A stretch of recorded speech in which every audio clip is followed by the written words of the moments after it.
En la última secuencia de una famosa película, La perdida Arca de la Alianza, la caja que en tiempos contuviera los 10 mandamientos, queda embalada y abandonada en los sótanos de un almacén.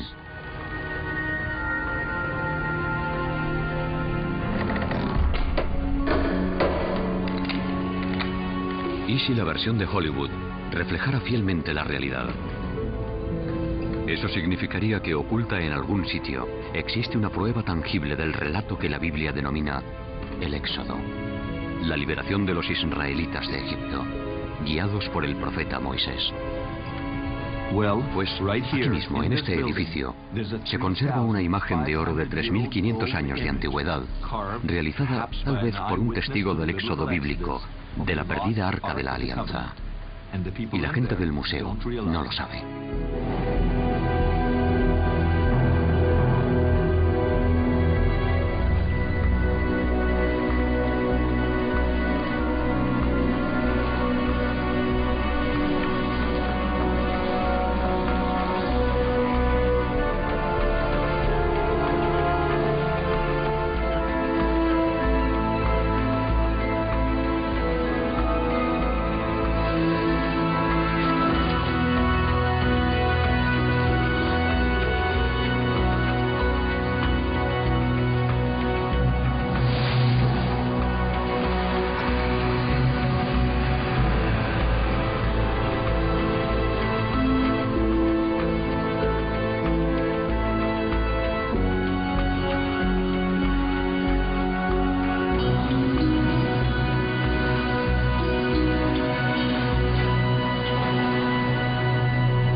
El Éxodo.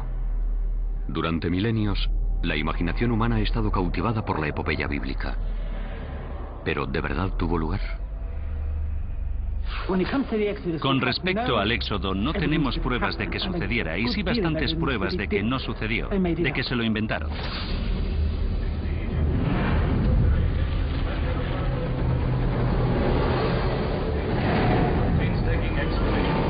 Under 150 feet of sand and rock, they discovered the ancient tomb of Mentemhet.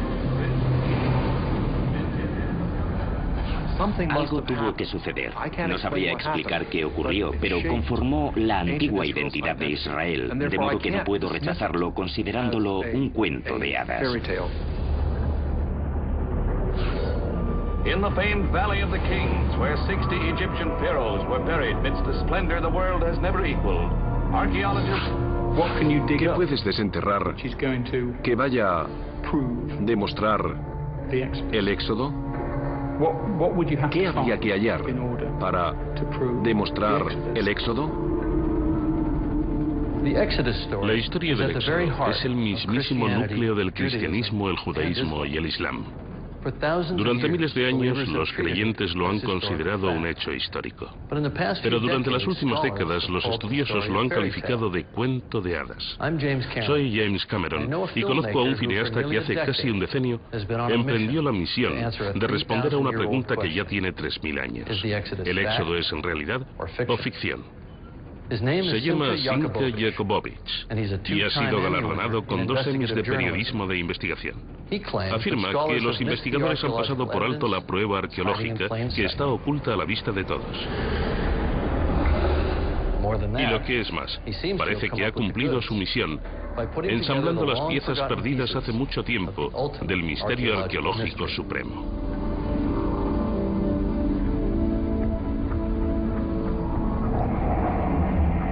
¿Cómo lo hicimos?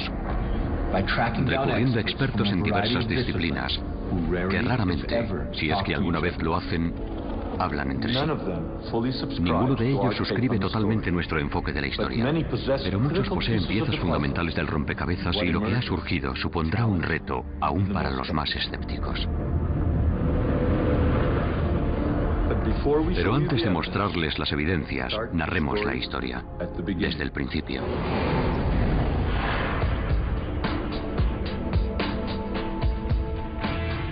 El relato bíblico comienza cuando el patriarca hebreo Jacob huye de la sequía que asola Canaán, en el Israel actual, y emigra a la tierra de la abundancia, el país de las pirámides, el antiguo Egipto. Allí, el clan de Jacob, los futuros israelitas, prosperan en su nuevo entorno. De hecho, José, hijo de Jacob, llegó a ser tan poderoso como los propios monarcas de Egipto, los faraones.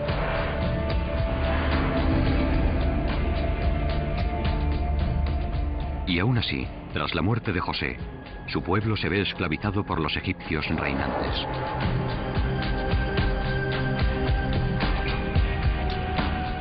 Más de un siglo después, los egipcios, temiendo una revuelta, decretaron ahogar a todos los recién nacidos varones israelíes. Fue por aquel entonces cuando nació el retataranieto de Jacob. Para salvarlo de la muerte, el niño fue ocultado entre los juncos, donde lo encontró la hija del faraón. La princesa lo adoptó y lo llamó Moisés. Cuando Moisés creció, se puso de parte de sus hermanos oprimidos y huyó al desierto. 60 años después, regresó para proferir el inolvidable grito: «Deja ir a mi pueblo». 10 veces el faraón dijo no a Moisés. Y 10 veces Dios castigó a Egipto con catastróficas plagas, matando por último a todos los primogénitos varones egipcios. Finalmente, el faraón dejó ir a los israelitas, pero después se arrepintió y persiguió a Moisés y a sus seguidores hasta la orilla del mar. Parecía que los israelíes estaban atrapados. Pero entonces aconteció lo imposible. El mar se abrió y los israelitas lo cruzaron sanos y salvos. A continuación, Moisés condujo a sus partidarios al monte Sinaí, donde recibió los 10 mandamientos, las leyes sagradas que llevarían consigo a la tierra de promisión. La mayoría de los especialistas opina que esta historia es una leyenda, así que aunque la prueba está delante de sus narices, la ignoran. El ejemplo más espectacular tuvo lugar en 1947, cuando el arqueólogo Henri Chevrier halló los fragmentos de un monumento de piedra, una estela, datada en tiempos del faraón Ahmosis I, en torno al año 1500 antes de nuestra era. Por increíble que parezca, la estela de Ahmosis está cubierta de inscripciones jeroglíficas que reflejan el relato bíblico. Hoy yace abandonada en un sótano del Museo del Cairo, y todos nuestros intentos de acceder a ella han sido infructuosos. Por lo tanto, usando la descripción publicada por Chevrier, reconstruimos la estela y recurrimos a uno de los egiptólogos más destacados del mundo para que la comentase. Se trata de una estela muy interesante, datada en el reinado de Ahmosis I, que relata una tremenda catástrofe que tuvo lugar en Egipto. No tenemos del todo claro en qué consistió, pero conllevó lluvia, truenos y relámpagos, y una tormenta tan violenta que resulta rara en el nordeste africano, que es una región seca. Me parece muy curioso que la tradición bíblica conserve el recuerdo de unas plagas relacionadas con cataclismos climáticos, y precisamente de aquellos tiempos procede esta curiosa estela. Esta curiosa estela podría ser de hecho la clave del enigma del Éxodo. Examinémosla más de cerca. Según la Biblia, en tiempos del Éxodo se produjo una fuerte tormenta. La estela de Ahmosis I también habla de una gran tormenta. La Biblia dice que la oscuridad se hizo sobre Egipto. El monumento dice que Egipto quedó envuelto por las tinieblas.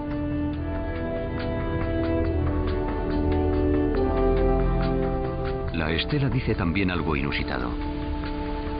Aunque los egipcios adoraban a numerosas deidades, en esta estela pone que la tormenta y la oscuridad tuvieron lugar cuando Dios, en singular, manifestó su poder.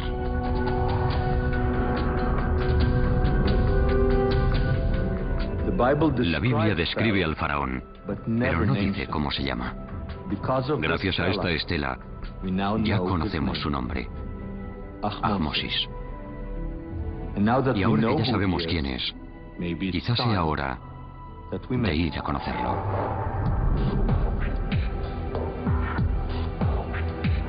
Estamos en el Museo del Cairo. Alberga las momias más famosas que jamás se hayan desenterrado. Hemos venido en busca del faraón Ahmosis, el hombre que, según creemos, es el faraón del Éxodo. Al principio no conseguíamos encontrarlo, pero sí dimos con su padre, Sekenenre Tao. Si estamos en lo cierto, este es uno de los faraones que oprimieron a los israelíes. Según la mayoría de los expertos, su cráneo fue aplastado por las hachas de sus enemigos.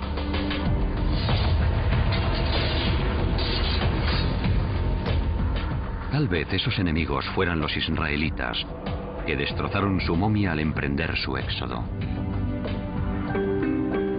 Continuamos con nuestra búsqueda de Ahmosis. Resultó difícil localizarlo, ya que digamos que se había traspapelado. Pero sí que nos topamos con una de sus esposas, bajo un montón de porquería en uno de los talleres del museo. Hi, is it possible to reveal the wife of Ahmosis?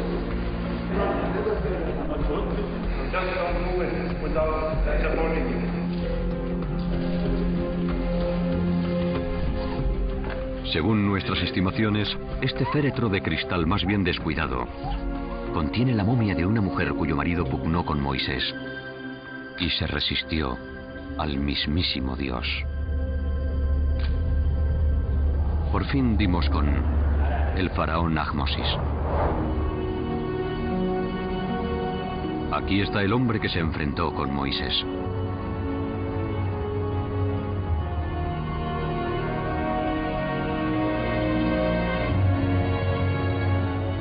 Es posible que el padre de Ahmosis se acordase del príncipe israelí con el que se había criado, y cuando puso a su hijo su nombre egipcio Ahmosis, la luna ha nacido, escogiera el nombre por hacer un juego de palabras. En hebreo, Ahmosis significa el hermano de Moisés. En la historia, el faraón Ahmosis es célebre por haber expulsado de Egipto a una nación extranjera, en torno al año 1500 antes de nuestra era. En aquella época, Egipto estaba dominado por un pueblo al que los antiguos denominaban Ixos. Hasta tiempos recientes, poco se sabía acerca de los Ixos. Hasta que, en los años 60 del siglo XX, su antigua capital, Avaris, se descubrió al norte del Cairo.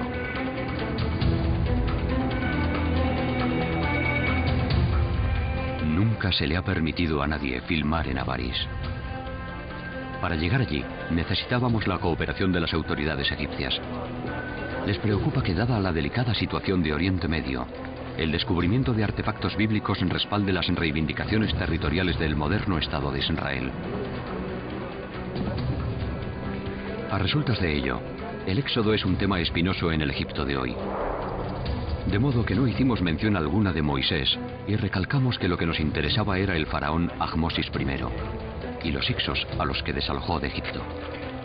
Al cabo de meses de negociaciones, por fin recibimos permiso para rodar en Avaris.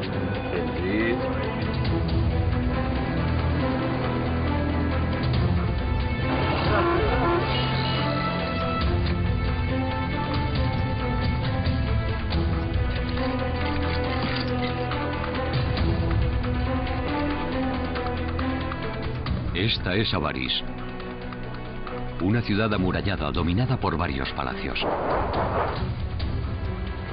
Hace 3500 años estaba rodeada por ramales del Nilo.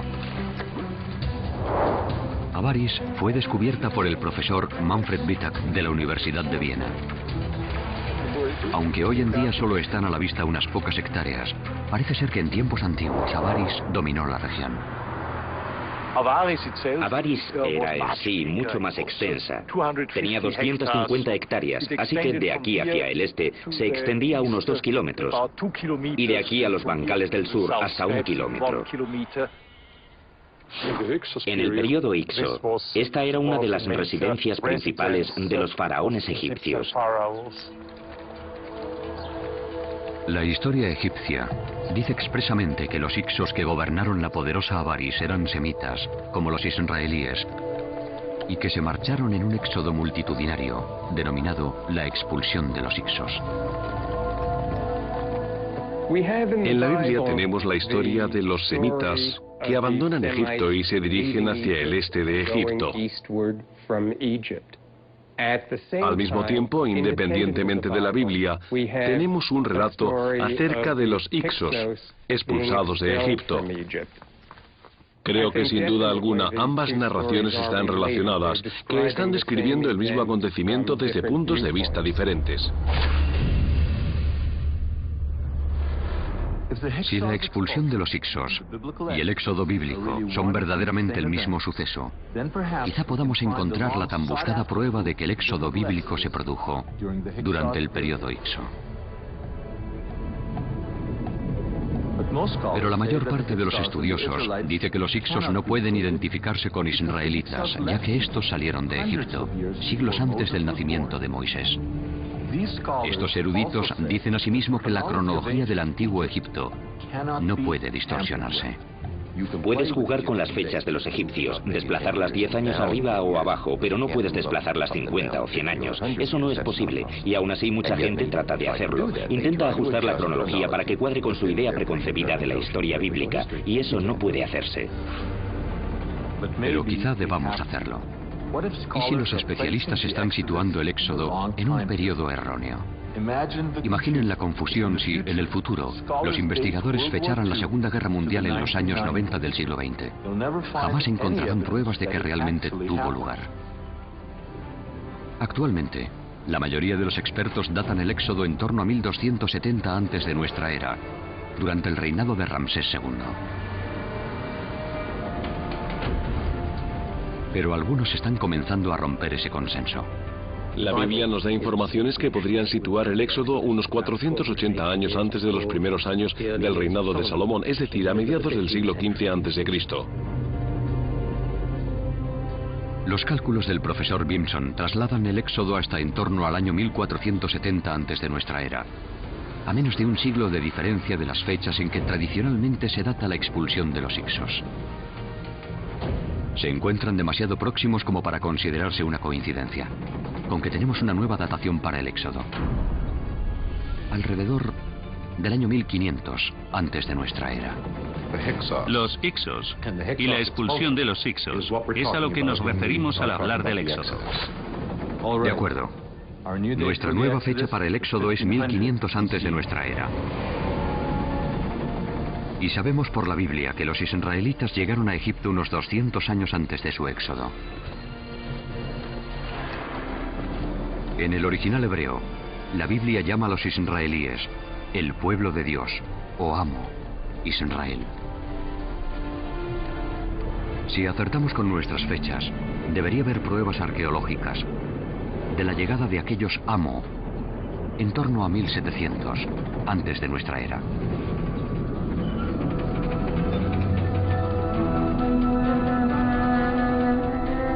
A 400 kilómetros al sur de Avaris se encuentra la tumba de Beni Hasan. Data de 1700 antes de nuestra era. Dado que nadie ha buscado pruebas del éxodo en este periodo, el sepulcro jamás se ha relacionado con la historia bíblica. Pese a ello, hay una pintura mural perfectamente conservada que refleja una antigua migración a Egipto desde la región del Israel actual.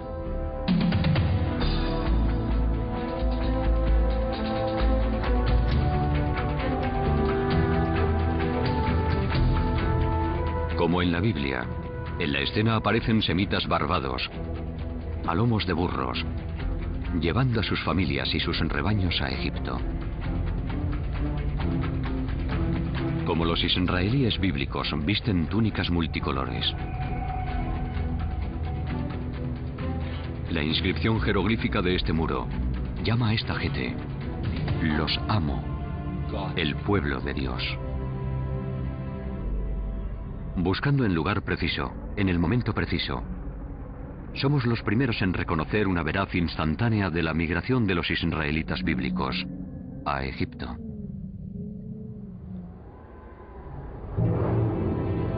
Según dice la Biblia, a su llegada, un israelí se aupó a los más altos niveles del poder egipcio. Se llamaba José, hijo de Jacob, y llegó a ser tal su poder que llevaba en el dedo el sello de la autoridad real. Descubrir el sello de José en Avaris probaría que los israelitas llegaron aquí exactamente cuando predice nuestra cronología. Pero sería como encontrar una aguja en un pajar arqueológico de 3.700 años.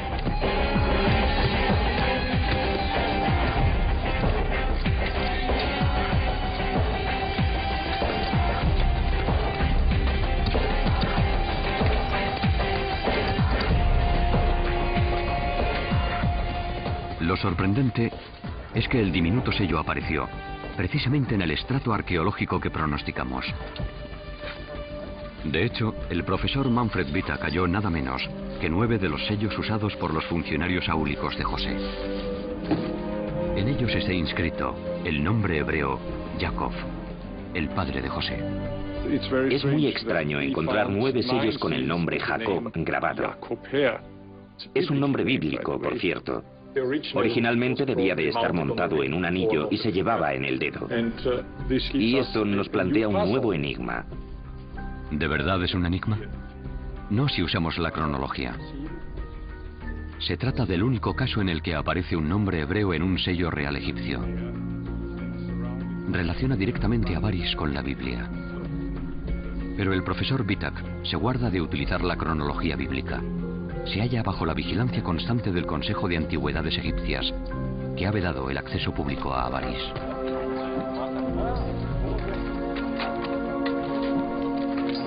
Teóricamente, por razones de conservación, el profesor Vitak se ve obligado a cubrir sus excavaciones tras cada campaña anual. A continuación, los agricultores de la región aran, siembran y cultivan las tierras. Nadie habría sospechado que bajo estos campos yacía un tesoro arqueológico que demuestra el éxodo bíblico.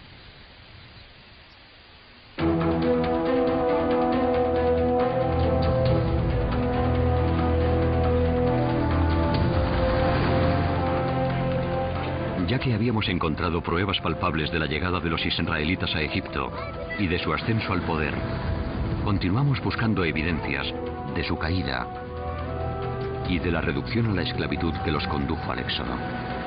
En busca de tales indicios tuvimos que viajar a un lugar llamado Serabit el Hadim, situado a 400 kilómetros al sur del delta del Nilo, en pleno desierto del Sinaí.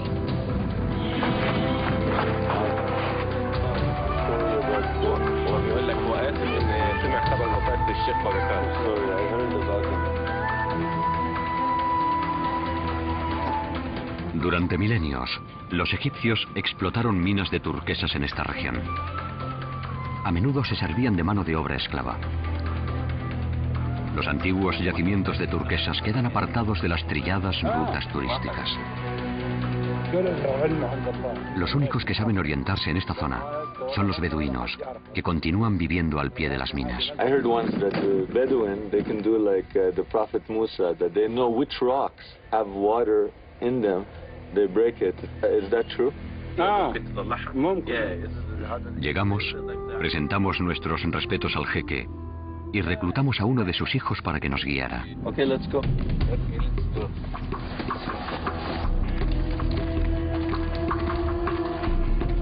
Supimos de este lugar gracias a unos antiguos documentos editados en ciertas publicaciones de escasa difusión. Vinimos en busca de pruebas de la existencia de los esclavos a los que Moisés liberó. Pero aunque dimos con indicios de la presencia de esclavos, ¿cómo podíamos estar seguros de que eran israelíes? La Biblia nos aporta 2 pistas. La primera, que los seguidores de Moisés no usaban la escritura jeroglífica como los egipcios. En cambio, la tradición bíblica nos informa de que utilizaban un tipo primitivo de escritura alfabética. Además, los israelitas no adoraban a los dioses egipcios, sino a un Dios único, al que la Biblia llamaba El.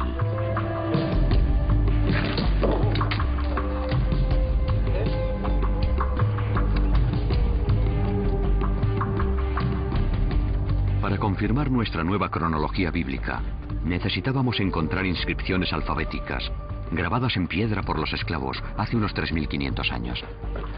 Ni en sueños habríamos imaginado que también mencionarían al Dios bíblico, Él.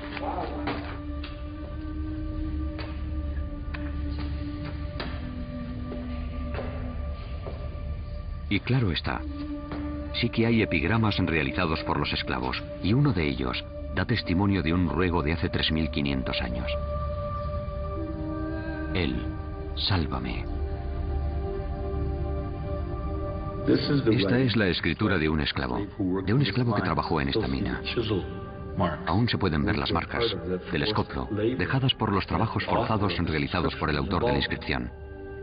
Y escribió su súplica a Dios diciendo: ayúdame, no me olvides. Aquí, en el lugar donde trabajaba y dormía y seguramente murió. Y representa un momento increíble de la historia humana. No solo es el primer epigrama que deja constancia del nombre bíblico Él, sino que además se trata de la inscripción alfabética más antigua, o quizá de la segunda más antigua. Se trata de la base de la que surgieron el hebreo, el arameo, el griego, el latín, el inglés, el árabe. Todos ellos se basan en esta escritura. Resulta increíble que, al cabo de tantos años, estemos aquí para dar testimonio del lamento de este hombre.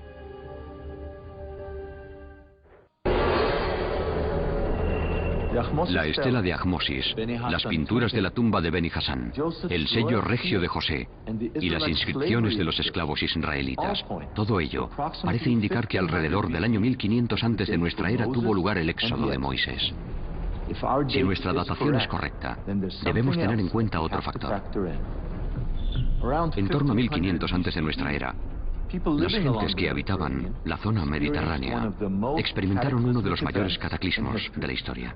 Una erupción volcánica en la isla de Santorini, en la Grecia moderna. Esta erupción podría ser otra pista crucial para descifrar el éxodo bíblico. Esta es la isla de Santorini, situada en el Mediterráneo, a 700 kilómetros de la costa egipcia. Es literalmente el cráter de un volcán. Hace unos 3.500 años, Santorini fue destruida por una de las peores erupciones volcánicas de la historia humana. Cuando erupcionó, el volcán acabó con la civilización minoica que había medrado aquí. Produjo una nube de cenizas de unos 40 kilómetros de altura por 200 de diámetro. El sonido de la erupción circundó la Tierra entre 10 y 12 veces. Para que nos hagamos una idea, una erupción como la de Santorini sería cientos de miles de veces más potente, más explosiva que la bomba atómica que se arrojó sobre Hiroshima. La energía de esa erupción fue tan inmensa que tuvieron lugar grandes explosiones y se oiría... La gente lo oyó a centenares de kilómetros a la redonda. Se produjeron terremotos, seguramente de magnitud 3, 4, quizá incluso 5 o más, que se sucedieron con suma rapidez. Y estoy segura de que a la gente que vivía en la región debió de parecerle el fin del mundo.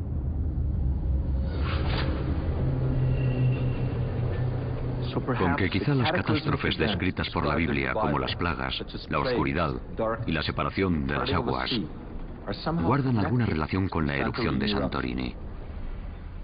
Pero como todo cuanto tiene que ver con el éxodo, fechar la erupción de Santorini en 1500 antes de nuestra era puede ser controvertido.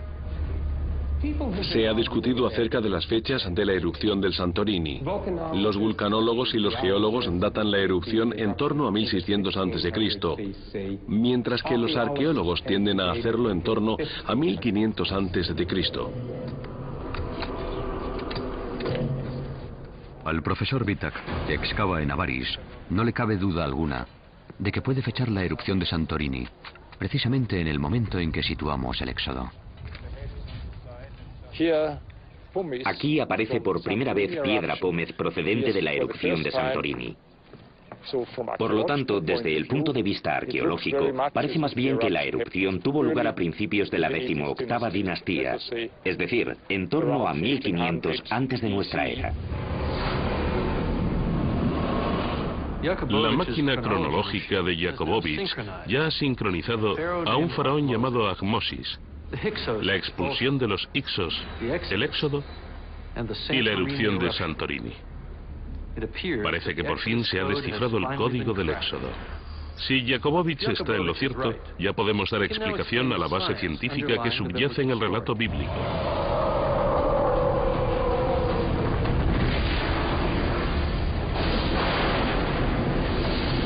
Podemos incluso esclarecer la causa del mayor milagro de todos, la separación de las aguas del Mar Rojo. Así podemos trazar un mapa bíblico y descubrir el auténtico monte Sinaí, donde la historia del Éxodo alcanzó su clímax, cuando Moisés recibió los 10 mandamientos y los guardó en la hoy perdida Arca de la Alianza.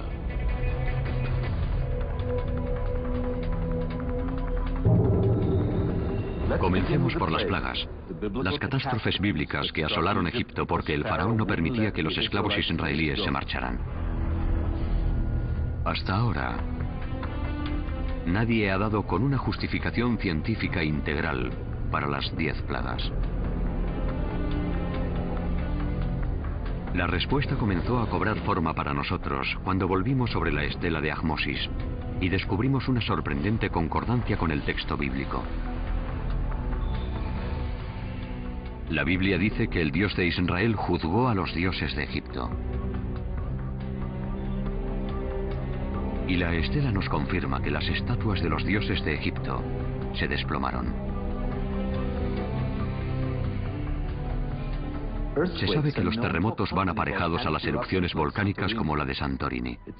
Parece que tanto la estela como la Biblia describen las consecuencias de un seísmo. O, para ser exactos, lo que los científicos hoy denominan una tormenta sísmica.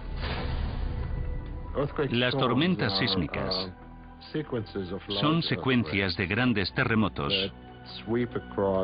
que se extienden por áreas extensas. Y los mejores ejemplos son los del Mediterráneo Oriental, donde tenemos pruebas históricas y arqueológicas muy antiguas. Y resulta que la historia bíblica se desarrolla en una zona sísmica.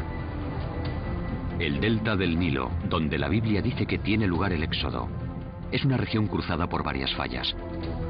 Al este, la falla del Valle del Gran Rift, que separa las placas continentales asiática y africana.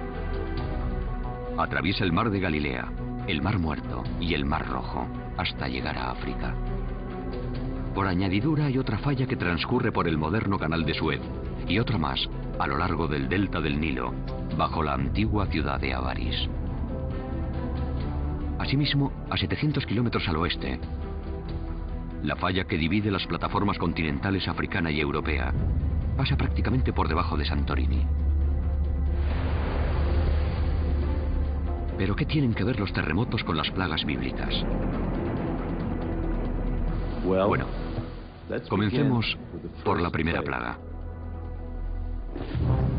Un terremoto no puede elucidar qué hizo Moisés para que las aguas del Nilo de repente se transformaran en sangre, ¿verdad? Pues lo cierto es que sí. Cuando provocan escapes de gas. Y no hace falta remontarse a hace 3.500 años para demostrarlo.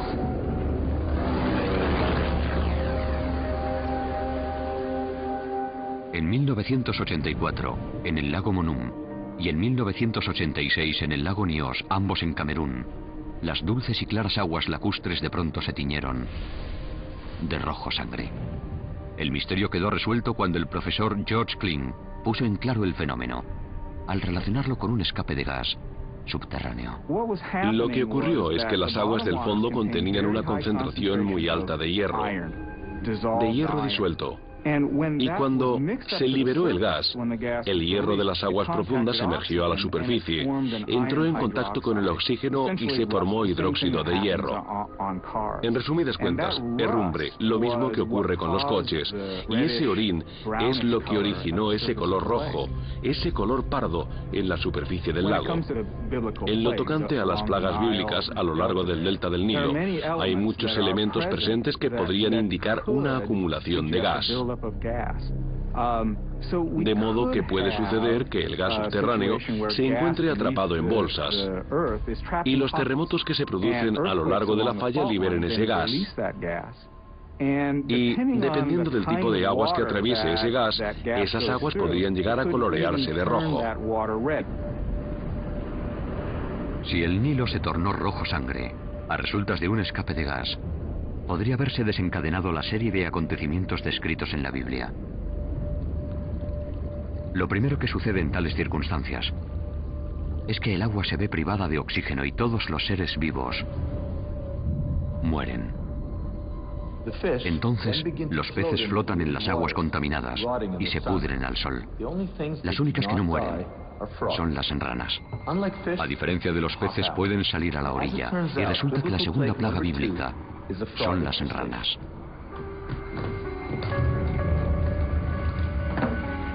A continuación, la carencia de agua limpia conduce a los piojos, las moscas y las epidemias bacterianas entre los seres humanos y los animales domésticos. No es de extrañar que la tercera plaga bíblica sean los piojos. La cuarta son las moscas. Y la quinta, una epidemia.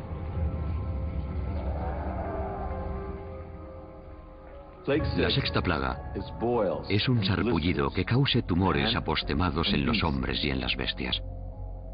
¿Es posible que una fuga de gas provocada por un terremoto explique esta clase de brote?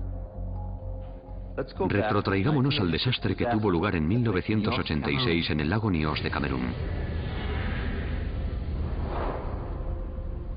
Por aquel entonces, los habitantes de las orillas del lago padecieron unos extraños forúnculos y escozores. El dióxido de carbono mezclado con el aire indujo a la gente una especie de coma, reduciendo la circulación sanguínea en la piel y causando los sarpullidos que la Biblia describe como la sexta plaga. A pesar de las 6 primeras plagas, según la Biblia, el faraón siguió negándose a liberar a los esclavos israelíes, por lo que Egipto fue atacado por la séptima plaga, el granizo. Y fue una granizada muy poco habitual, ya que cayeron hielo y fuego mezclados. Aún hoy en día, los rabinos enseñan que la descripción de la Biblia no es una mera metáfora. La séptima plaga fue el granizo, pero la Biblia describe la granizada de un modo inusitado. El granizo cayó mezclado con ice, con fuego. La idea es que el fuego y el hielo se entremezclaron, coexistieron. Después la Biblia dice que Dios obró un milagro dentro de un milagro, tomando unos elementos opuestos en la naturaleza y haciendo que coexistieran. Aunque parezca increíble, hay un papiro egipcio que narra exactamente los mismos acontecimientos. Se llama Papiro de Hippo-Uer o de Leiden, y según muchos estudiosos data del periodo Ixo.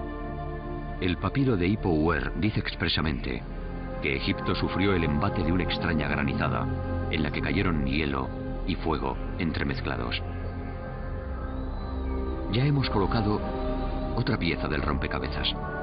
Ahora parece quedar claro que la Biblia y los textos egipcios describen lo que los científicos llaman lapilli acrecional, granizo volcánico, que solo podía proceder de la erupción volcánica de Santorini provocada por un seísmo. Cuando la nube de cenizas alcanza una gran altura en la estratosfera, lo que ocurre en resumidas cuentas es que tienes humedad en la atmósfera.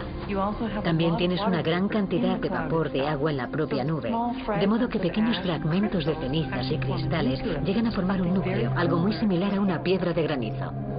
En otras palabras, Egipto padeció una lluvia de fuego y hielo, tal y como cuenta la Biblia. Parece que los terremotos y las erupciones volcánicas y gaseosas subsiguientes explican nítidamente las 7 primeras plagas bíblicas. También esclarecen la octava plaga, las langostas. Las langostas migran en enjambres. Puede haber entre 40 y 80 millones de ejemplares adultos por kilómetro cuadrado. El frío provoca una caída de su temperatura corporal, lo que las obliga a aterrizar en masa. La granizada volcánica y los trastornos climáticos causados por la erupción de Santorini podrían haber obligado a las grandes nubes de langostas, tan comunes en esta región del globo, a posarse inopinadamente en Egipto. Al cesar la tormenta sísmica, la temperatura ascendió, y con ella las langostas. Exactamente como dice el relato bíblico. Ya aterrorizados por la tormenta sísmica y sus consecuencias, los egipcios iban a experimentar la última fase de la erupción de Santorini, o lo que la Biblia llama la plaga número 9, la oscuridad.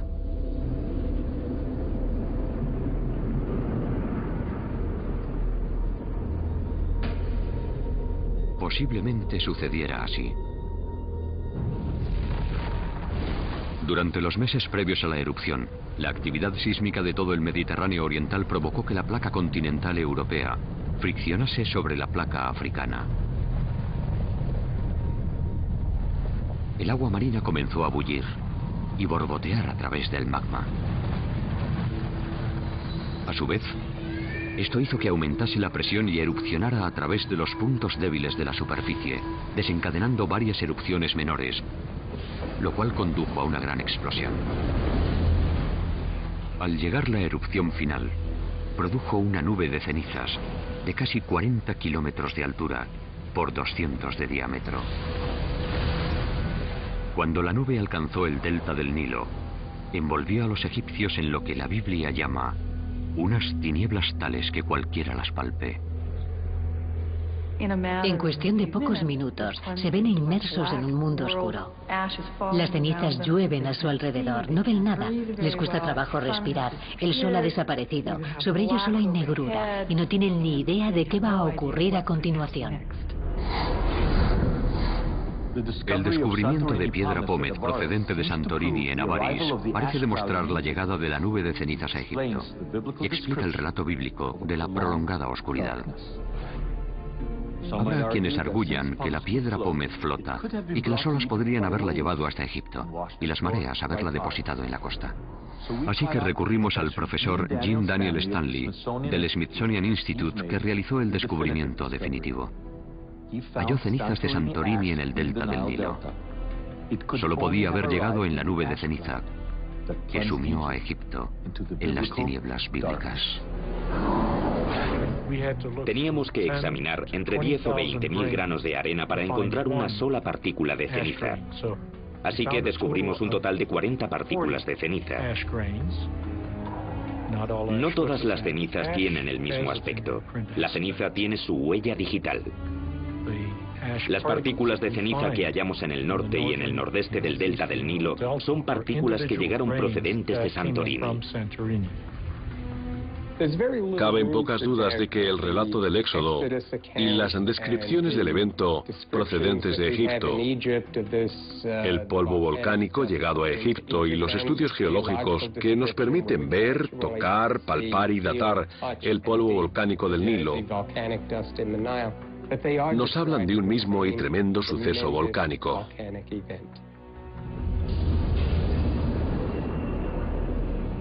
La última plaga tuvo lugar a medianoche, tras la ceremonia que Moisés había ordenado realizar a los israelíes y que acabaría siendo conocida como Cena de Pascua. Mientras los israelitas celebraban el ritual de Pascua, los egipcios dormían. Y fue entonces cuando sucedió. Todos los primogénitos egipcios murieron. Todas las casas se vieron afectadas.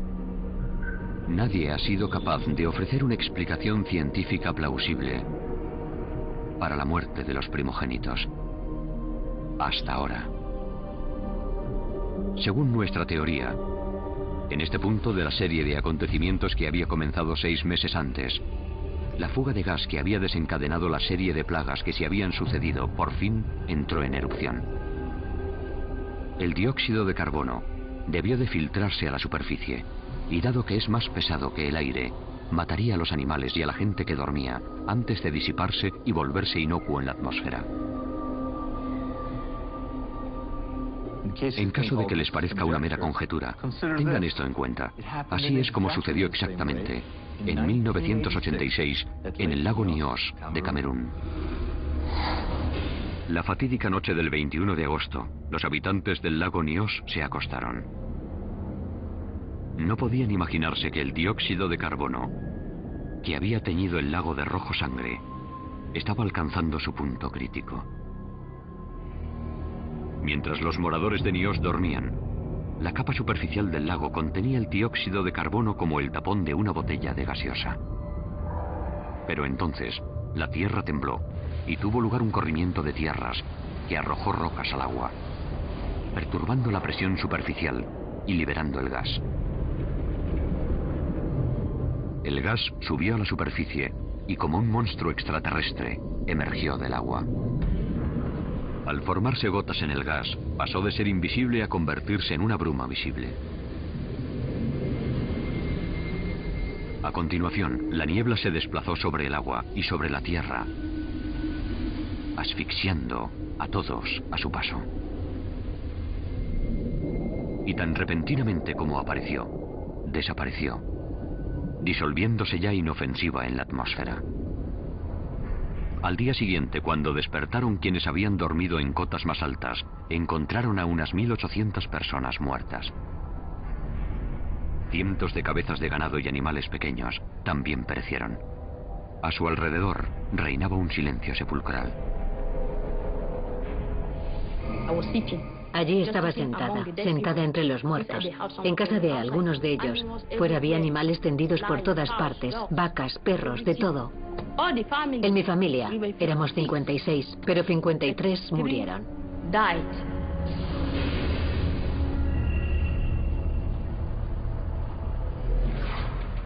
Tras la muerte de los primogénitos, el faraón acabó por transigir, permitiendo a Moisés que sacara a su pueblo de Egipto. Según la Biblia, lo que hizo rendirse al faraón fue lo selectivo de las muertes, el hecho de que solo fallecieran los primogénitos. Esta selectividad fue lo que le demostró que había sido obra del propio Dios. ¿Qué razón podemos dar a esto? Pues los primogénitos egipcios gozaban de una posición privilegiada. Eran los herederos del trono, de las propiedades, de los títulos y mucho más. Dormían en camas egipcias, pegadas al suelo, mientras que sus hermanos y hermanas dormían en las azoteas, los cobertizos y las carretas. Los israelitas, sentados mientras celebraban su primera cena de Pascua, no se enteraron de nada, mientras que el gas que se desplazaba a escasa altura asfixiaba a los varones privilegiados de Egipto que dormían en sus camas. Esta conclusión está respaldada por la arqueología.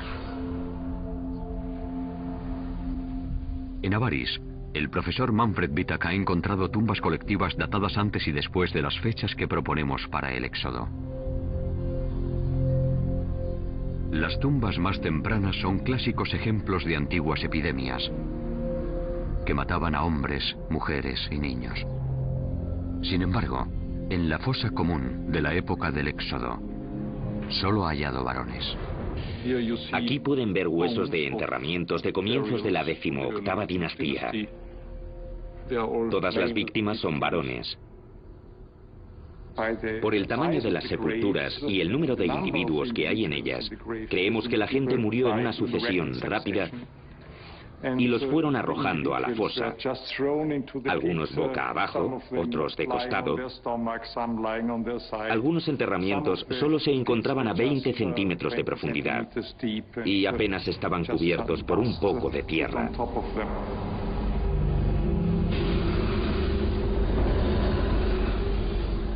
La Biblia dice que el hijo del faraón también murió durante la plaga que acabó con los primogénitos. Dado que propugnamos que Ahmosis es el faraón del Éxodo, deberíamos poder probar que el hijo de Ahmosis murió joven.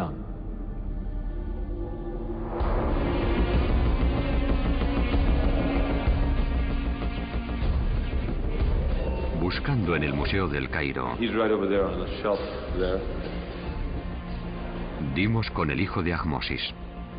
El príncipe había muerto prematuramente. Tan solo tenía 12 años. Por primera vez en la historia, podemos poner un rostro y un nombre a una víctima de las plagas bíblicas.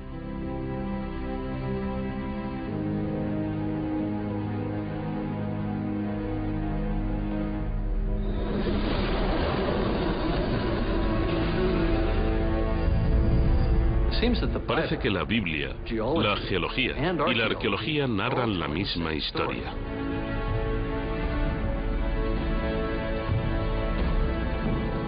Pero los escépticos, quienes prefieren considerar el éxodo un mito, quizás se resistan a aceptar que realmente tuvo lugar, ya que eso implicaría que Dios, en efecto, existe.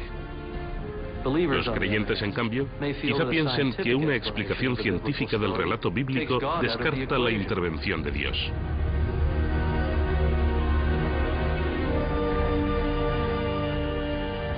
Pero en el libro del Éxodo, Dios no deja en suspenso la naturaleza, la manipula.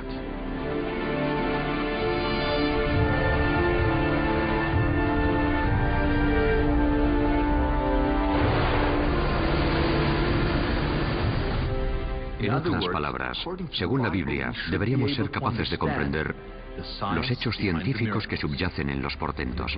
Y el mayor portento de todos fue la separación de las aguas del mar.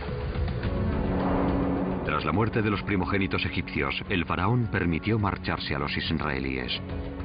Pero luego se arrepintió y fue tras ellos, hallándolos acorralados a orillas del mar. El texto hebreo llama a este mar Yam Suf. Y fue aquí donde sucedió el milagro. El mar se abrió. Los israelitas lo cruzaron y se pusieron a salvo. Y cuando las aguas volvieron, se tragaron a todo el ejército egipcio, volcando los carros y ahogando a los caballos y los soldados.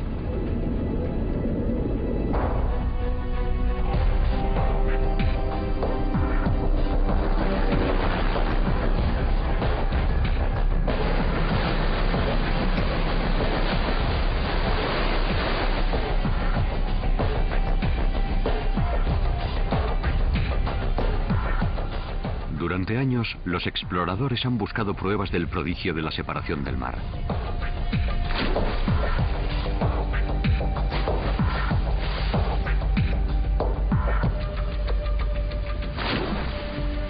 Han organizado expediciones arqueológicas subacuáticas en busca de antiguos carros, espadas y cualquier prueba de la existencia de un ejército egipcio ahogado. Según una teoría, una vasta plataforma sumergida del Mar Rojo pudo estar expuesta brevemente durante una fuerte tormenta, brindando así a los israelíes un puente por el que cruzar.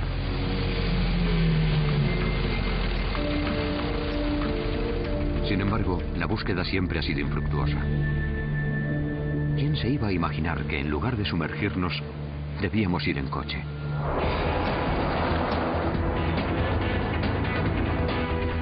Y eso es porque Yam Suf, como se llama en hebreo el lugar por el que Moisés separó las aguas, durante años se ha traducido mal, como Mar Rojo, cuando en realidad la traducción correcta es Mar de los Juncos. Y los juncos crecen en agua dulce, no en aguas salobres, y en los lagos, no en los océanos. Deberíamos haber buscado un lago. ¿Pero a qué lago se refiere la Biblia al decir que se abrieron las aguas del Mar de los Juncos? It goes like this. Oh, and like that, like almost like a figure eight. Yes. Sirviéndonos de nuestra datación del Éxodo, recurrimos a un antiguo artefacto que señala la ubicación exacta de Yam Suf. También nos facilita la primera prueba arqueológica de la separación de las aguas. En un monumento granítico hallamos una inscripción jeroglífica que narra todo el Éxodo desde el punto de vista del faraón. La Biblia llama rey a Moisés. En este epigrama, Moisés recibe el apelativo de príncipe del desierto. La Biblia llama a los israelitas el pueblo de Dios. La lápida los malvados. Y entonces, la inscripción de granito corrobora el milagro de la separación del mar. La comprensión del símbolo está al alcance de cualquiera. 3 olas y 2 cuchillos, el mar separado.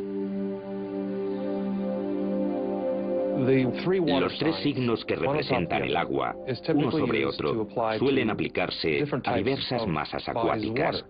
Pueden designar el Nilo, pueden designar una marisma, pueden designar el mar.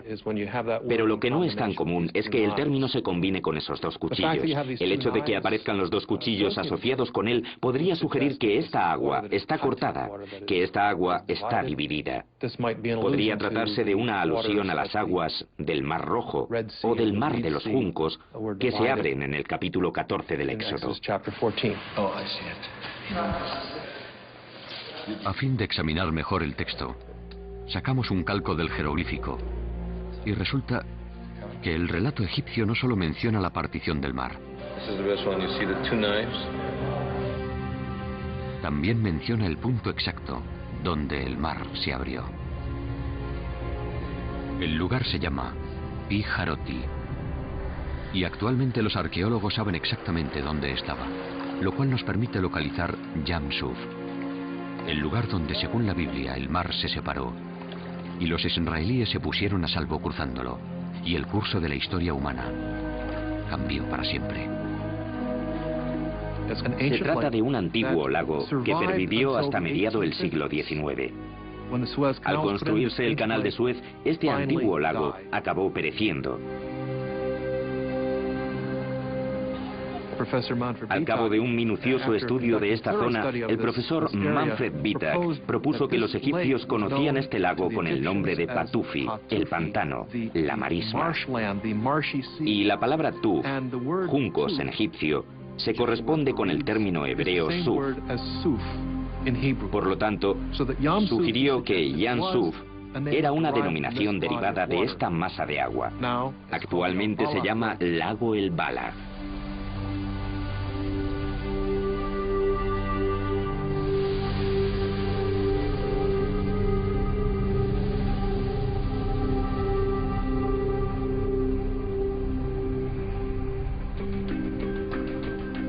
Bajo la siempre vigilante mirada de las autoridades egipcias, viajamos al lago El Balaj, el lugar exacto donde creemos que tuvo lugar uno de los mayores portentos de la Biblia. El lecho salino y los juncos atestiguan que, en tiempos, las aguas salobres del Mediterráneo y las aguas dulces del lago El Balaj confluían aquí. Detrás de mí se encuentra lo que queda del lago El Balaj. Pueden ver las marismas salinas, pueden ver los juncos.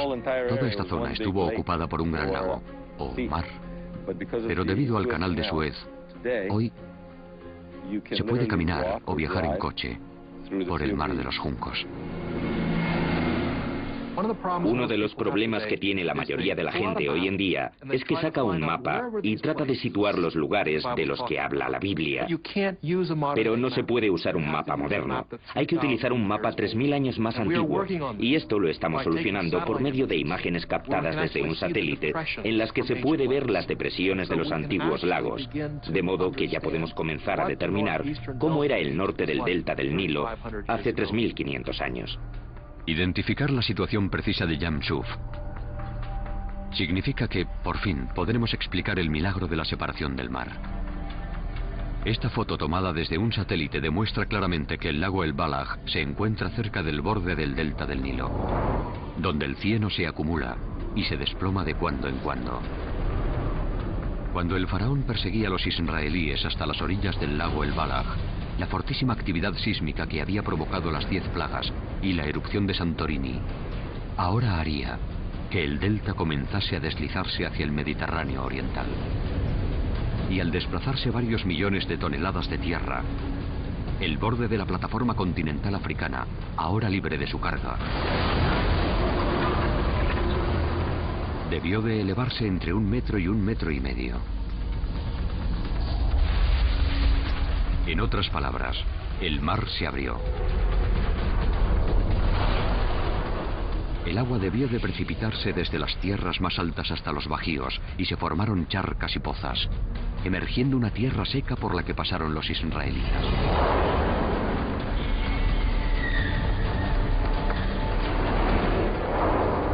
En aquellos momentos, la continuación de la actividad sísmica u otro hundimiento del delta provocaría un gran tsunami que rompería contra la costa. Tenemos constancia de estos maremotos en Turquía, donde erosionaron la costa, creando unos canales que se adentran hasta 50 kilómetros en tierra firme. Y para hacer eso con una costa, las olas debieron de alcanzar la mitad de la altura del Empire State Building, más de 200 metros. Y esa es precisamente la descripción que nos da la Biblia. Con que el tsunami se hubiera adentrado solamente 12 kilómetros en tierra firme, habría alcanzado el lago El Balag y engullido el ejército egipcio. Para entonces, según la Biblia, los israelíes ya se encontrarían fuera del alcance de las olas.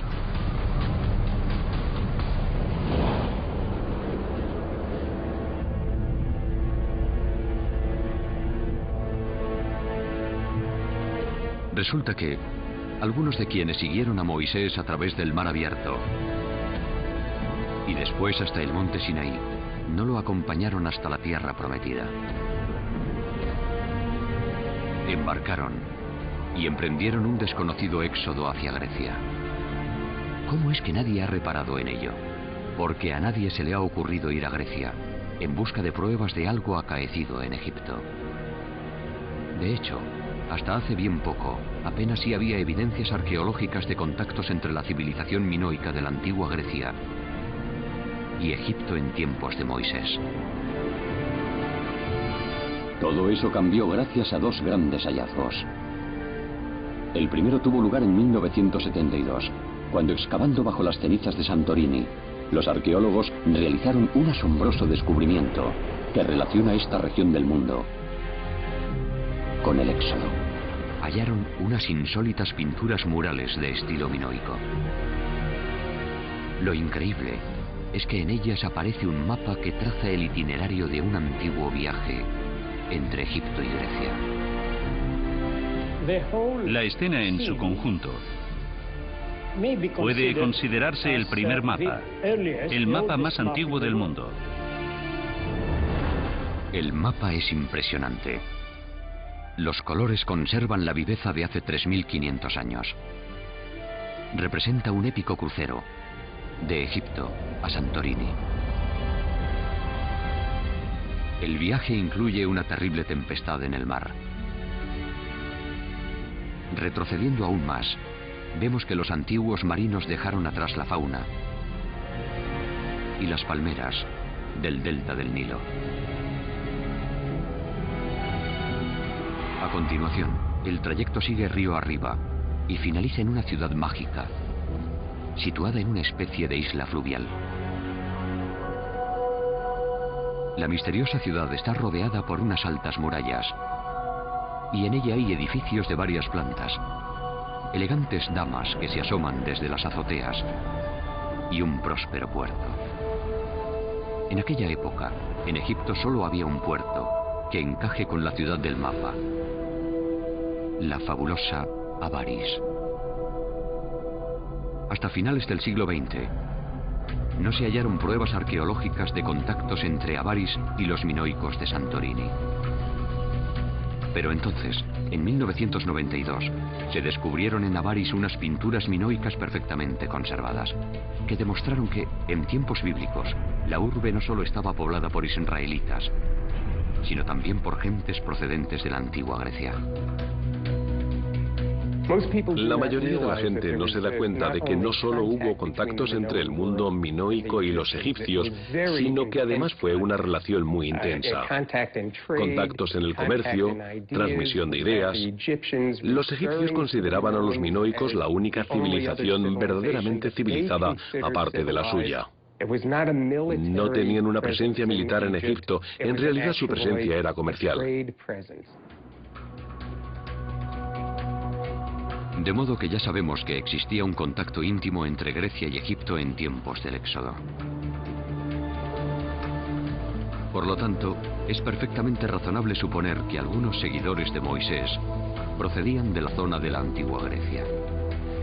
Y es bastante posible que algunos de ellos regresaran a Grecia tras el éxodo.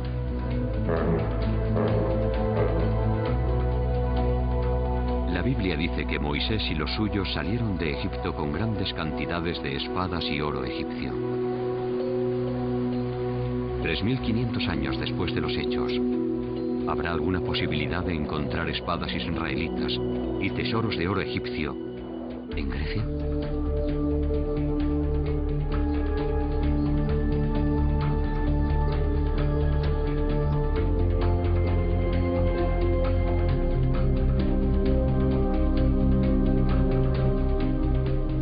Esto es Micenas, situada a 50 kilómetros de la Grecia continental. En 1876, el famoso arqueólogo Heinrich Schliemann, el descubridor de Troya, efectuó en Micenas un hallazgo que conmovió al mundo. Dio con tumbas de 3.500 años de antigüedad. Los sepulcros son asombrosos. Cuentan con largos pozos que desembocan en cámaras abovedadas. Se construyeron al pie de una montaña, de silueta piramidal.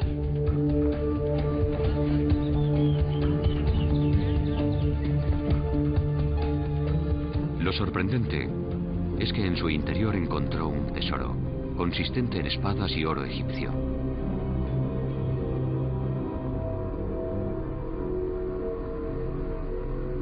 Schliemann creyó que el oro pertenecía a Agamenón, el personaje homérico que suscitó una guerra contra Troya a causa de la hermosa Helena. Pero los especialistas pronto descubrieron que las personas inhumadas en los sepulcros habían vivido unos 300 años antes de Agamenón. Vivieron en torno al año 1500, antes de nuestra era.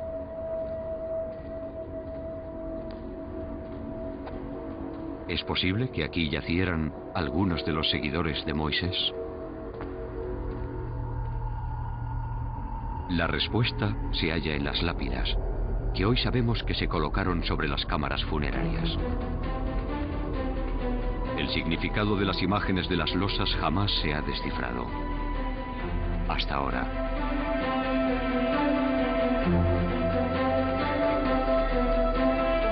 Si preguntas a los estudiosos, ¿qué es esto?, te dicen, bueno, parece una cacería, pero no hay ningún animal. Parece una batalla, pero no hay gente luchando. Observémosla y veremos de qué dan fe en realidad las losas sepulcrales de Micenas, si las contemplamos con sencillez y sin prejuicios ni ideas preconcebidas. Casi me entran ganas de susurrar. Es una especie de secreto, ya que nadie se da cuenta de que se trata de una película de 3.500 años de antigüedad, por así decirlo. Son 3 fotogramas de la separación del mar, y no lo saben. No lo saben. Pero fíjense, está clarísimo. En el primer fotograma se ven olas arriba y olas abajo. Están viendo literalmente la división del mar. Y este hombre va en un carro, persiguiendo a Moisés, que lleva un báculo. Este es el primer fotograma. Y aquí tienen el segundo fotograma de la película. El agua forma remolinos. Y miren lo que ocurre aquí. Todo el mundo cree que el hombre del cayado es el derrotado, pero en realidad se ha dado la vuelta. Se ha dado la vuelta. Se está encarando con su enemigo. Se encuentra en un terreno más alto. Y este otro hombre está en un nivel más bajo. Y miren, se aproximan unos muros de agua. Y en el tercer fotograma, que se encuentra en otro museo, aún más oculto, verán a este hombre volteado, que el agua lo está sumergiendo, que los caballos están derribados. Y así finaliza la historia. ¿Pero qué dicen los expertos? En cuanto a este ejemplo, tenemos 2 opciones principales.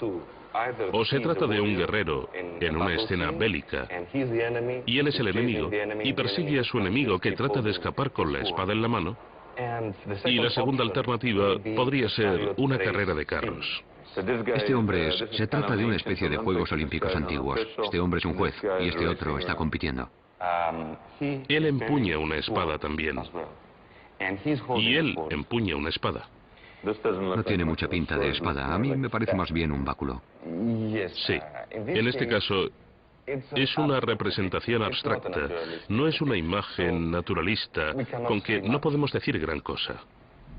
Para comprender lo que está ocurriendo aquí, lo único que hay que hacer es tomar esta imagen tridimensional que se ha reducido a una sola dimensión y darle volumen, darle volumen.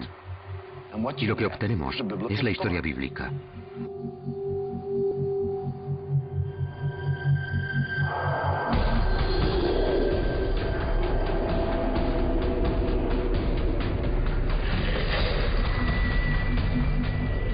Al poner en relación las tres estelas, lo que vemos exactamente como lo narra el libro del Éxodo, es un auriga egipcio persiguiendo a Moisés por la separación del mar. Entonces, Moisés se vuelve y se encara con su perseguidor. Unos muros de agua se alzan y se precipitan sobre los egipcios. Finalmente, el auriga, el carro y los caballos quedan sumergidos.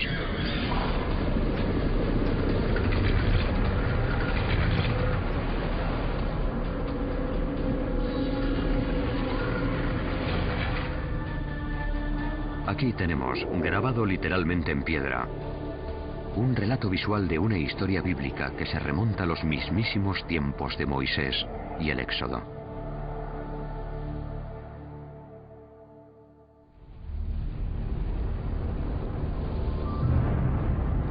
La actividad sísmica que posibilitó a los israelitas cruzar el mar habría provocado que el gas y el petróleo que abundan en esta zona se incendiaran. Lo que Moisés y los suyos debieron de ver, tal y como dice la Biblia, es una columna de humo de día y una columna de fuego de noche, que los guiaba hacia el desierto.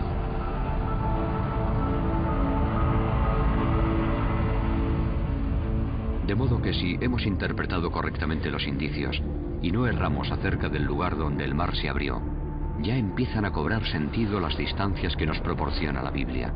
Tal vez podamos incluso localizar el legendario monte Sinaí, donde, según las escrituras, Dios se manifestó ante Moisés. Muchos arguirán que identificar el monte Sinaí equivaldría a corroborar el relato bíblico.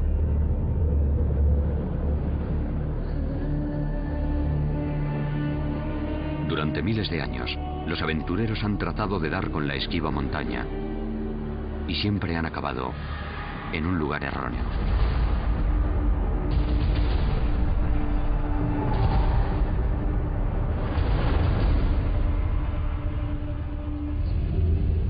El monte Sinaí más conocido alberga un monasterio cristiano del siglo III.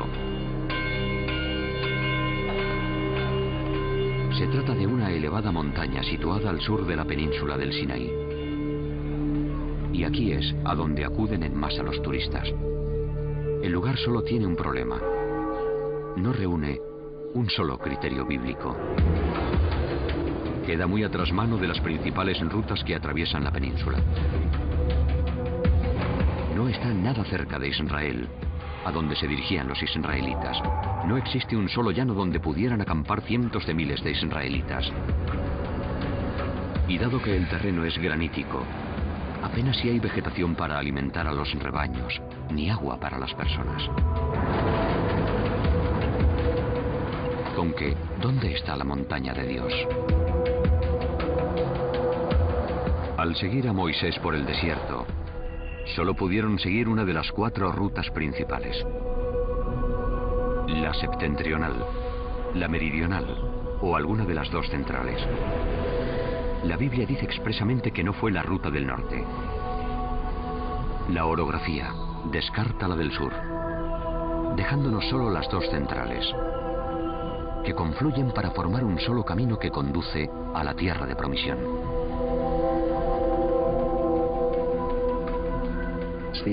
Es el único itinerario posible, ya que al sur de la ruta hay unas montañas peligrosas y al norte hay una zona desértica con dunas.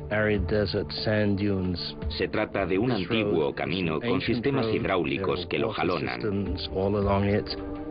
Así que tuvo que ser la ruta por la que Moisés huyó de Egipto. Y es la senda que debió de volver a tomar finalmente para conducir a los israelitas al monte Sinaí, donde se produciría la revelación. La Biblia nos brinda 3 coordenadas para situar el monte Sinaí. Primera, según el itinerario bíblico, El monte Sinaí se encuentra a 14 jornadas de marcha de un lugar llamado Elim. Elim hoy puede identificarse fácilmente con un lugar situado al sur del lago El Balaj, que hoy se llama los manantiales de Moisés. Si una muchedumbre no puede avanzar más de 15 kilómetros diarios, podemos trazar un arco que nos adentre 210 kilómetros en el desierto. Esto nos da nuestra primera coordenada.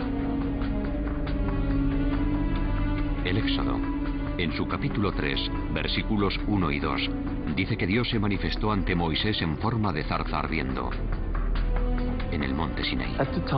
En aquellos momentos, Moisés estaba pastoreando las ovejas de su suegro, sacerdote de Madián. Por consiguiente, el monte Sinaí tiene que encontrarse en la zona de pastos de los madianitas.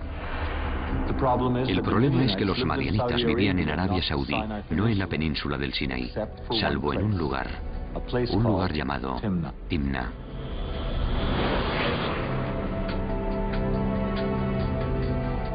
Aquí, los arqueólogos han hallado restos de ganado madianita e incluso grabados madianitas. Si Moisés estaba apacentando un rebaño madianita en el Sinaí, este es el único lugar donde pudo acampar. Y, teniendo en cuenta las prácticas pastoriles de la región, el monte Sinaí no puede estar a más de 45 kilómetros de Timna. Esto nos ofrece nuestra segunda coordenada. La última coordenada bíblica para dar con el monte Sinaí aparece en el Deuteronomio, capítulo 1, versículo 2. En él se dice que la montaña de Dios está a 11 jornadas de un lugar llamado Kadesh Barnea. Actualmente, casi todos los arqueólogos identifican el Kadesh Barnea bíblico con el oasis de Tel el Kudeirat, sito en la región septentrional del centro de la península del Sinaí. Usando como antes los 15 kilómetros por jornada como medida, ya podemos trazar nuestro último arco en el desierto, 165 kilómetros desde Kadesh Barnea, lo que nos deja un área muy pequeña que concuerda con todas las coordenadas bíblicas. No obstante, pese a su reducido tamaño, en ella hay muchas montañas. Pero hay una pista que podría ayudarnos a precisar de qué pico se trata.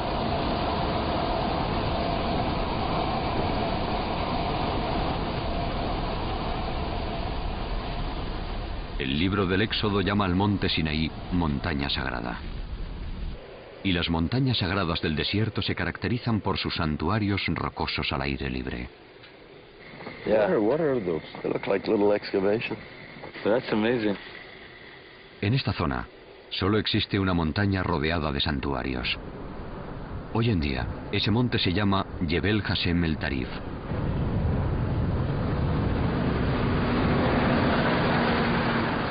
Very distinct, that could be, okay? Right there.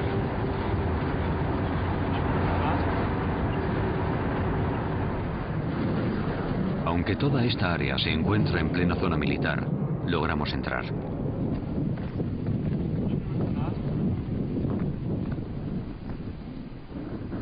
Esta montaña reúne perfectamente todos los requisitos del monte Sinaí. Está rodeada por un gran altiplano que podría haber acogido a varios centenares de miles de israelitas. Es fácilmente accesible. Está situada literalmente junto a la carretera que atraviesa el Sinaí, que sigue el recorrido de la antigua ruta. La montaña no es muy elevada. Tan solo se alza 200 metros sobre el nivel de la altiplanicie, aunque destaca mucho. Se puede divisar desde lejos y lo que la hace única es que está rodeada por la mayor concentración conocida de santuarios al aire libre que hay en el desierto. Si no nos equivocamos, hará unos 3.500 años, Moisés subió a esta montaña y recibió los 10 mandamientos en su cumbre. Pero no se nos permite aproximarnos más. Nuestro equipo de cámara profesional desentona enormemente en una zona militar. El ejército egipcio nos prohíbe continuar. No podemos subir a la montaña para confirmar nuestra teoría de que este es el Sinaí.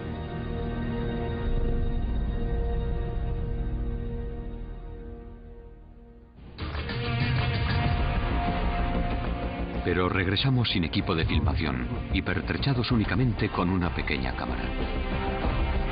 Pudimos ascender hasta la cima, en busca de pruebas de que esta es la montaña donde Dios entregó a Moisés los 10 mandamientos.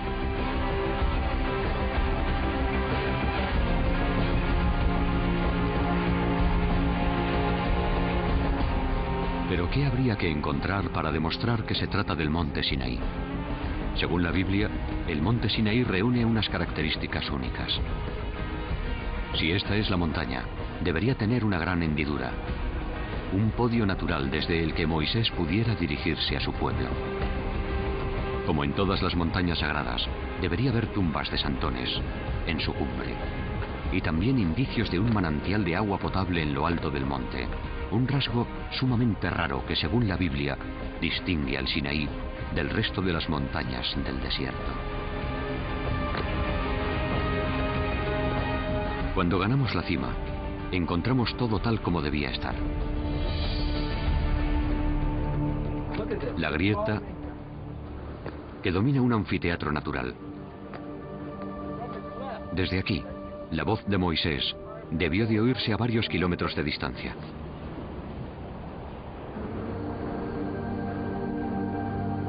Y aquí están los sepulcros. Cada uno forma un círculo de unos 6 metros de diámetro y están construidos formando una plataforma. Todos ellos pueden ver la cámara funeraria, la cámara mortuoria, y está muy bien edificada y techada. Y lo más extraño de todo. Fíjense. ¿Ven eso blanco? Al parecer en tiempos hubo una fuente en la cima del monte.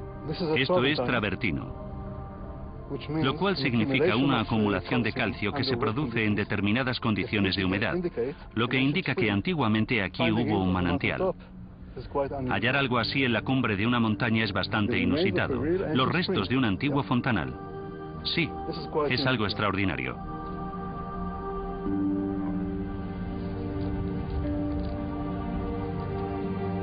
Todos los indicios señalan que esta montaña es el monte Sinaí, donde, según la Biblia, por primera vez se oyeron las palabras hoy cinceladas en la imaginación humana. Yo soy Jehová, tu Dios, que te saqué de la tierra de Egipto, de casa de siervos.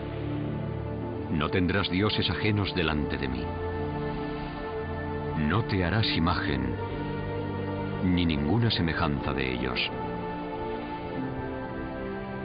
No tomarás el nombre de Jehová tu Dios en vano. Acordarte has del día del reposo para santificarlo. Honra a tu padre y a tu madre.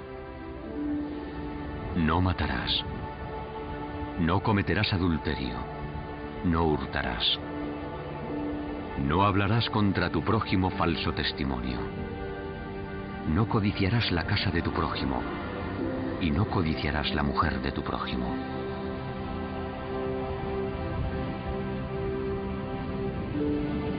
Según la Biblia, Moisés copió los 10 mandamientos en unas tablas de piedra y las guardó en una caja de oro, el Arca de la Alianza. A continuación erigió un templo portátil a los pies de la montaña, un tabernáculo, que sería el lugar donde se adoraría al Dios de Israel y se alojaría la Sagrada Arca. Esta maqueta del sacro tabernáculo se ha confeccionado siguiendo rigurosamente las instrucciones contenidas en el propio libro del Éxodo. En tiempos del Éxodo, al aproximarte a la entrada, te encontrarías ante una cortina de 7 metros de altura. Según las antiguas fuentes judías, las cortinas estaban decoradas con leones alados o grifos, unos seres habitualmente asociados con la antigua Grecia.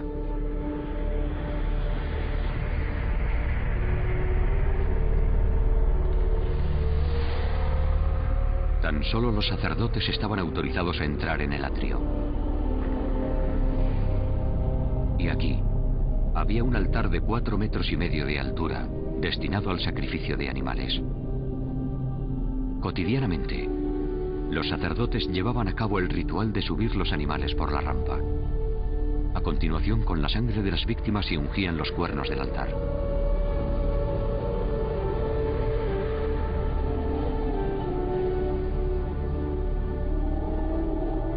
Al fondo del atrio se encontraba el tabernáculo, la casa de Dios.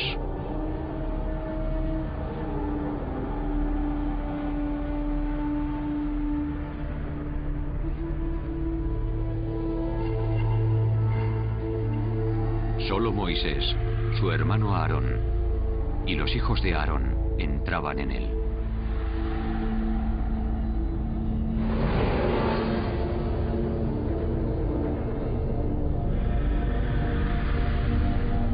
Aquí, tras otro tapiz con figuras de grifos bordadas, se encontraban los útiles de oro dedicados al culto.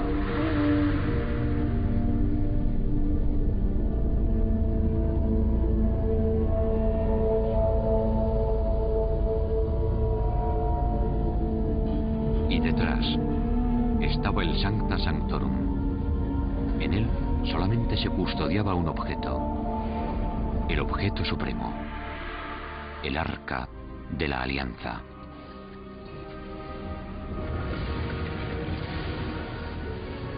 Nadie sabe con exactitud cómo era el Arca de la Alianza. La Biblia afirma que fue diseñada por el propio Dios para albergar los 10 mandamientos. Basándose en la descripción del libro del Éxodo, ha habido quienes han tratado de reconstruirla, hasta con las pértigas para su transporte y una tapa de oro coronada por 2 aves. Como quiera que fuese, lo que está claro es que era una exquisita obra de orfebrería.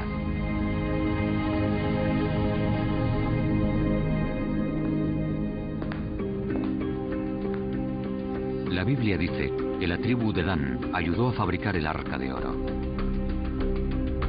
Es una mera coincidencia que Homero llame a las personas enterradas en Micenas Danoi.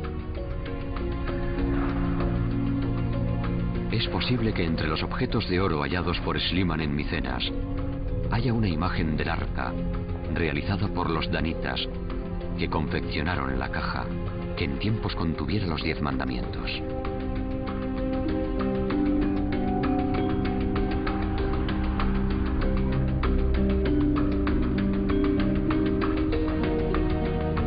Por increíble que parezca, entre las piezas de oro se cuenta una alhaja sacerdotal que ha pasado inadvertida y sin publicidad.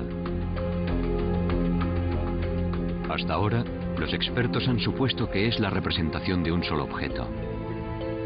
Pero creemos que se trata de una imagen realizada hace 3500 años de 3 objetos legendarios vistos de frente.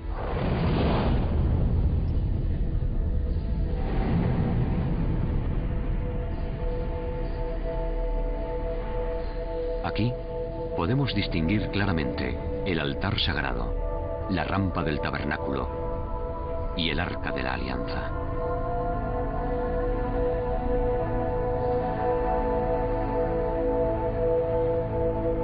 Al fin, sabemos cómo era el arca de la alianza.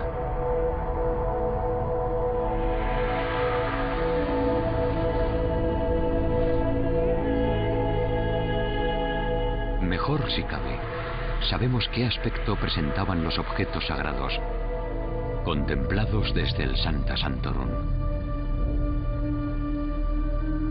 Hasta ahora, la única persona que ha podido ver estos objetos desde esta perspectiva es Moisés.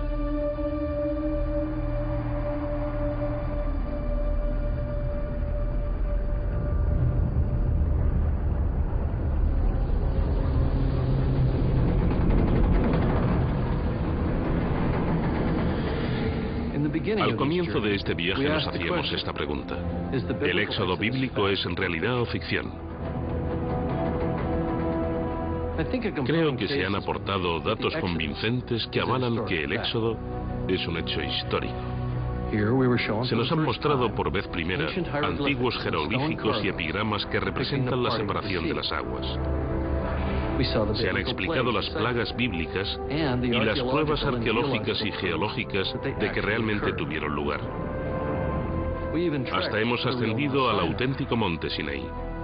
Y por último, Jakobovich ha revelado el que seguramente sea el descubrimiento del milenio, una imagen de oro del Arca de la Alianza. Pero creo que debemos concluir nuestro viaje, tal como lo emprendimos, con una pregunta. ¿Todo esto ocurrió a resultas de unos tremendos cataclismos geológicos desencadenados exclusivamente por la naturaleza? ¿O los terremotos, los volcanes y los tsunamis se debieron a la intervención divina, cuando Dios decidió liberar a una nación de la esclavitud y forjar una nueva alianza con la humanidad?